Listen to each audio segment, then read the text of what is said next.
ओम शांति। आज परमपिता परमात्मा ने तन मन धन और संबंध की शक्ति के बारे में आज बहुत सुंदर से विस्तार किया है और सेवाधारी के बारे में भी कहा है। जो वास्तव में सेवाधारी बच्चे हैं वो अपना सब कुछ त्याग करके सेवा करते हैं और त्याग में ही भाग्य होता है। और जो सेवा करते हैं सेवाधारी बच्चे, उनमें ही सब कुछ वो महसूस करते हैं। नींद का भी त्याग करते हैं, भोजन का भी त्याग करते हैं, आराम हाराम समझते हैं। और जो बच्चे ऐसे सेवा में लगन मगन होकर के सेवा करते हैं वो बहुत खुशी में रहते हैं, बहुत आनंद में रहते हैं। कोई भी अगर उनके संबंध संपर्क में आता है वो भी महसूस करता है कि ये तो शांत चित आत्मा है, प्रेम स्वरूप आत्मा है, ये महसूसता होता है। तो आज आइए हम सुनते हैं 7 फरवरी 2021 की ये अव्यक्त महावाक्य। अव्यक्त महावाक्य का रिवाइज्ड डेट है 29/10/87 का। हेडिंग है तन मन धन और संबंध की शक्ति। विस्तार में आज बाबा बताए हैं, आज सर्वशक्तिवान बाप अपने शक्तिशाली बच्चों को देख रहे हैं। हर एक ब्राह्मण आत्मा शक्तिशाली बनी है लेकिन नंबरवार है। सर्वशक्तियों बाप का वर्षा और वरदाता का वरदान है। बाप और वरदाता इन डबल संबंध से हर एक बच्चे को यह श्रेष्ठ प्राप्ति जन्म से ही होती है। जन्म से ही बाप सर्वशक्तियों का अर्थात जन्म सिद्ध अधिकार का अधिकारी बना देता है। साथ साथ वरदाता के नाते से जन्म होते ही मास्टर सर्वशक्तिवान बनाए सर्वशक्ति भव का वरदान दे देते हैं। सभी बच्चों को एक द्वारा एक जैसा ही डबल अधिकार मिलता है, लेकिन धारण करने की शक्ति नंबरवार बना देती है। बाप सभी बच्चों को सदा और सर्वशक्तिशाली बनाते हैं, लेकिन बच्चे यथाशक्ति बन जाते हैं। वैसे लौकिक जीवन में व अलौकिक जीवन में सफलता का आधार शक्तियाँ ही है। जितनी शक्तियाँ उतनी सफलता। मुख्य शक्तियाँ हैं तन की, मन की, धन की और संबंध की। चारों ही आवश्यक है, तन मन धन और संबंध। अगर 4 में से एक भी शक्ति कम है तो जीवन में सदा व सर्व सफलता नहीं होती। अलौकिक जीवन में भी चारों ही शक्तियाँ आवश्यक है। इस अलौकिक जीवन में आत्मा और प्रकृति दोनों की तंदुरुस्ती आवश्यक है। जब आत्मा स्वस्थ है तो तन का हिसाब किताब व तन का रोग सूली से कांटा बनने के कारण स्वस्थ स्थिति के कारण स्वस्थ अनुभव करता है। उनके मुख पर, चेहरे पर बीमारी के कष्ट के चिन्ह नहीं रहते। मुख पर कभी बीमारी का वर्णन नहीं होता। कर्मभोग के वर्णन के बदले कर्मयोग की स्थिति का वर्णन करते हैं, क्योंकि बीमारी का वर्णन भी बीमारी की वृद्धि करने का कारण बन जाता है। वह कभी भी बीमारी के कष्ट का अनुभव नहीं करेगा, न दूसरे को कष्ट सुनाकर कष्ट की लहर फैलाएगा। और ही परिवर्तन की शक्ति से कष्ट को संतुष्टता में परिवर्तन कर संतुष्ट रह औरों में भी संतुष्टता की लहर फैलाएगा। अर्थात मास्टर सर्वशक्तिवान बन शक्तियों के वरदान में से समय प्रमाण, सहन शक्ति, समाने की शक्ति प्रयोग करेगा और समय पर शक्तियों का वरदान व वर्षा कार्य में लाना, यही उसके लिए वरदान अर्थात दुआ दवाई का काम कर देती है। क्योंकि सर्वशक्तिवान बाप द्वारा जो सर्वशक्तियाँ प्राप्त है, वह जैसे परिस्थिति, जैसा समय और जिस विधि से आप कार्य में लगाने चाहो, वैसे ही रूप से यह शक्तियाँ आपकी सहयोगी बन सकती हैं। इन शक्तियों को व प्रभु वरदान को जिस रूप में चाहे वह रूप धारण कर सकती है। अभी अभी शीतलता के रूप में, अभी अभी जलाने के रूप में, पानी की शीतलता का भी अनुभव करा सकती है, तो आग के जलाने का भी अनुभव करा सकती है, दवाई का भी काम करा सकता है और शक्तिशाली बनाने का, माजून का भी काम कर सकता। सिर्फ समय पर कार्य में लगाने की ऑथोरिटी बनो। जब सर्वशक्तियाँ आप मास्टर सर्वशक्तिवान की सेवाधारी हैं, जब जिसको ऑर्डर करो वह हाजिर हजूर कह सहयोगी बनेगी। लेकिन सेवा लेने वाले भी इतने चतुर सुजान चाहिए। तो तन की शक्ति आत्मिक शक्ति के आधार पर सदा अनुभव कर सकते हो, अर्थात सदा स्वस्थ रहने का अनुभव कर सकते हो। यह अलौकिक ब्राह्मण जीवन है ही सदा स्वस्थ जीवन। स्वस्थ जीवन कौन सा है? यह अलौकिक ब्राह्मण जीवन है ही सदा स्वस्थ जीवन। वरदाता से सदा स्वस्थ भव का वरदान मिला हुआ है। बाप दादा देखते हैं कि प्राप्त हुए वरदानों को कई बच्चे समय पर कार्य में लगाकर लाभ नहीं ले सकते हैं। वह यह कहे कि शक्तियों अर्थात सेवाधारियों से अपनी विशालता और विशाल बुद्धि द्वारा सेवा नहीं ले पाते हैं। मास्टर सर्वशक्तिवान यह स्थिति कोई कम नहीं है, यह श्रेष्ठ स्थिति भी है, साथ साथ डायरेक्ट परमात्मा द्वारा परम टाइटल भी है। टाइटल का नशा कितना रखते हैं, टाइटल कितने कार्य सफल करा देती है, तो यह परमात्मा टाइटल है, इसमें कितनी खुशी और शक्ति भरी हुई है। अगर इसी एक टाइटल की स्थिति रूपी सीट पर सेट रहो तो यह सर्वशक्तियाँ सेवा के लिए सदा हाजिर अनुभव होगी, आपके ऑर्डर की इंतजार में होगी। तो वरदान को व वर्षे को कार्य में लगाओ। अगर मास्टर सर्वशक्तिवान के स्वमान में स्थित नहीं होते तो शक्तियों को ऑर्डर में चलाने के बजाय बार बार बाप को अर्जी डालते रहते कि यह शक्ति दे दो, यह हमारा कार्य करा दो, यह हो जाए, ऐसा हो जाए, तो अर्जी डालने वाले कभी भी सदा राजी नहीं रह सकते हैं। जो अर्जी डालने वाले हैं वो कभी राजी नहीं रह सकते हैं। एक बात पूरी होगी, दूसरी शुरू हो जाएगी, दूसरी पूरी हो जाएगी, फिर दूसरी शुरू होगी। इसलिए मालिक बन, युक्त बन, युक्ति युक्त सेवा सेवाधारियों से लो तो सदा स्वस्थ का स्वतः ही अनुभव करेंगे। इसको कहते हैं तन के शक्ति की प्राप्ति। ऐसे ही मन की शक्ति अर्थात श्रेष्ठ संकल्प शक्ति मास्टर सर्वशक्तिवान के हर संकल्प में इतनी शक्ति है जो जिस समय जो चाहे वह कर सकता है और करा भी सकता है, क्योंकि उनके संकल्प सदा शुभ, श्रेष्ठ और कल्याणकारी होंगे।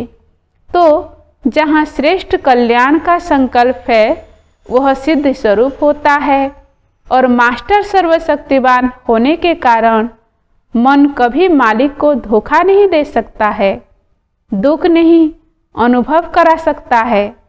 मन एकाग्र अर्थात एक ठिकाने पर स्थित रहता है, भटकता नहीं है। जहाँ चाहो जब चाहो मन को वहाँ स्थित कर सकते हो। कभी मन उदास नहीं हो सकता है, क्योंकि वह सेवाधारी दास बन जाता है। यह है मन की शक्ति जो अलौकिक जीवन में वर्षे व वरदान में प्राप्त है। इसी प्रकार तीसरी है धन की शक्ति अर्थात ज्ञान धन की शक्ति। ज्ञान धन स्थूल धन की प्राप्ति स्वतः ही कराता है। जहाँ ज्ञान धन है वहाँ प्रकृति स्वतः ही दासी बन जाता है। यह स्थूल धन प्रकृति के साधन के लिए है। ज्ञान धन से प्रकृति के सर्व साधन स्वतः प्राप्त होते हैं। इसलिए ज्ञान धन सब धन का राजा है। जहाँ राजा है वहाँ सर्व पदार्थ स्वतः ही प्राप्त होते हैं, मेहनत नहीं करनी पड़ती है। अगर कोई भी लौकिक पदार्थ प्राप्त करने में मेहनत करनी पड़ती है तो इसका कारण ज्ञान धन की कमी है। वास्तव में ज्ञान धन पद्मा पदम पति बनाने वाला है। परमार्थ व्यवहार को स्वतः ही सिद्ध करता है। तो परमात्मा धन वाले परमार्थी बन जाते हैं। संकल्प करने की भी आवश्यकता नहीं, स्वतः ही सर्व आवश्यकताएं पूर्ण होती रहती। धन की इतनी शक्ति है जो अनेक जन्म यह ज्ञान धन राजाओं का भी राजा बना देता है। तो धन की भी शक्ति सहज प्राप्त हो जाती है। इसी प्रकार संबंध की शक्ति के प्राप्ति की शुभ इच्छा इसलिए होती है क्योंकि संबंध में स्नेह और सहयोग की प्राप्ति होती है। इस अलौकिक जीवन में संबंध की शक्ति डबल रूप में प्राप्त होती है। जानते हो डबल संबंध की शक्ति कैसे प्राप्त होती है? एक बाप द्वारा सर्व संबंध, दूसरा देवी परिवार द्वारा संबंध, तो डबल संबंध हो गया ना, बाप से भी और आपस में भी। तो संबंध द्वारा सदा निस्वार्थ स्नेह, अविनाशी स्नेह और अविनाशी सहयोग सदा ही प्राप्त होता रहता है। तो संबंध की भी शक्ति है ना। वैसे भी बाप बच्चे को क्यों चाहता है अथवा बच्चा बाप को क्यों चाहता है? सहयोग के लिए। समय पर सहयोग मिले तो इस अलौकिक जीवन में चारों शक्तियों की प्राप्ति वरदान रूप में, वर्षे के रूप में है। जहाँ चारों प्रकार की शक्तियाँ प्राप्त हैं, उनकी हर समय की स्थिति कैसी होगी?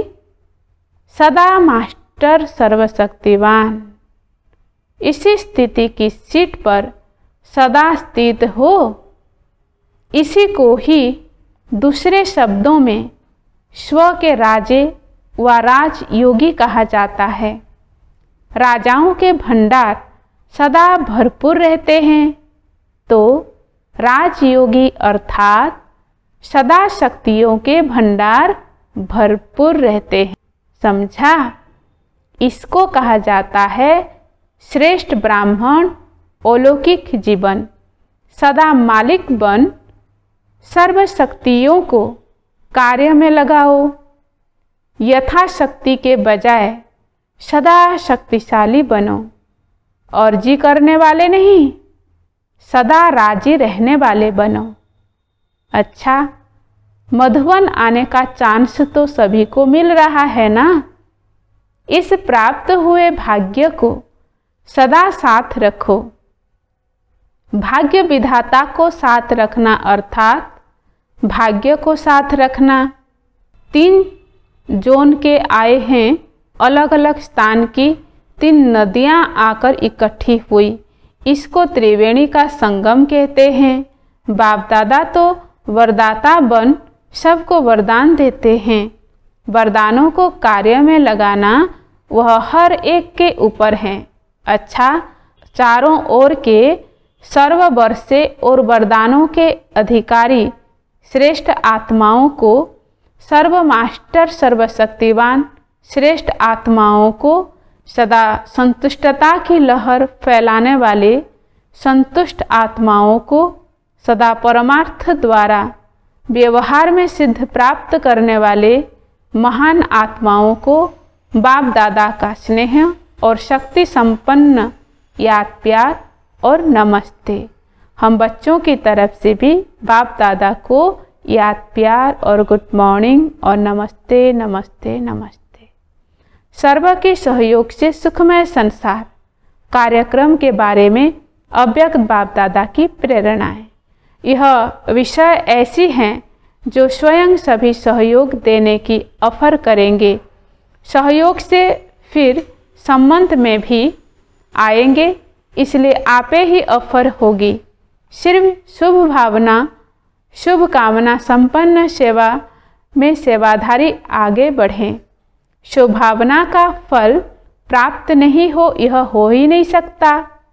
सेवाधारियों के शुभ भावना शुभ कामना की धरनी सहज फल देने के निमित्त बनेगी। फल तैयार है, सिर्फ धरनी तैयार होने की थोड़ी सी देरी है। फल तो फटाफट निकलेंगे, लेकिन उसके लिए योग्य धरनी चाहिए। अभी वह धरनी तैयार हो रही है। वैसे सेवा तो सभी की करनी आवश्यक है, लेकिन फिर भी जो विशेष सत्ताएं हैं उनमें से समीप नहीं आए हैं।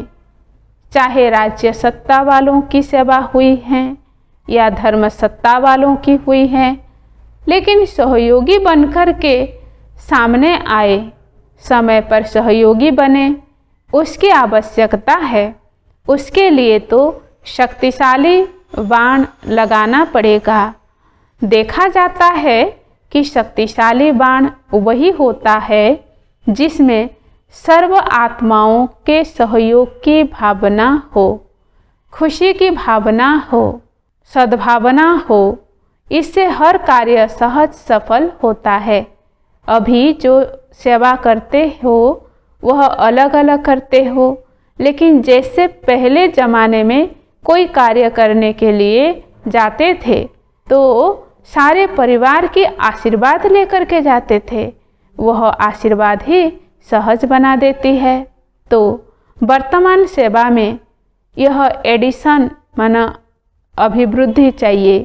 तो कोई भी कार्य शुरू करने के पहले सभी शुभ भावनाएं शुभ कामनाएं लो, सर्व की संतुष्टता का बल भरो, तब शक्तिशाली फल निकलेगा।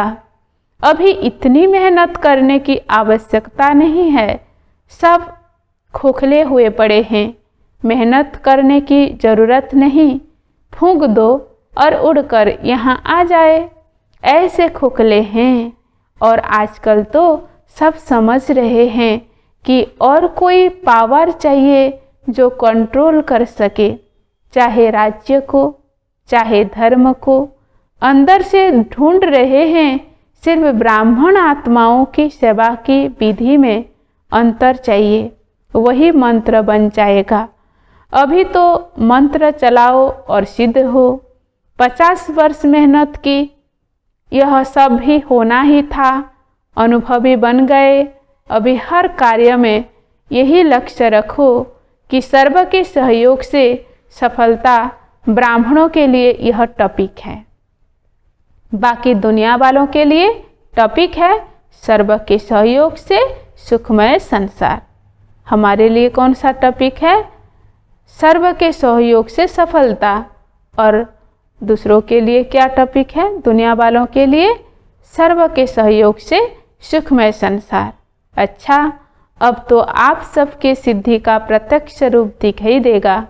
कोई बिगड़ा हुआ कार्य भी आपकी दृष्टि से आपके सहयोग से सहज हल होगा, जिसके कारण भक्ति में धन्य धन्य करके पुकारेंगे। यह सब सिद्धियां भी आपके सामने प्रत्यक्ष रूप में आएंगी।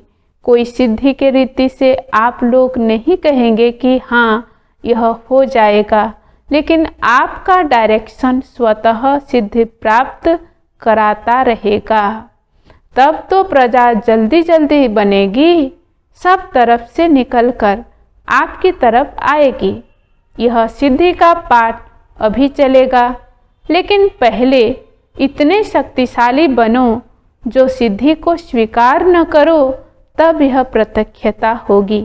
नहीं तो सिद्धि देने वाले भी सिद्धि में फंस जाए तो फिर क्या करेंगे?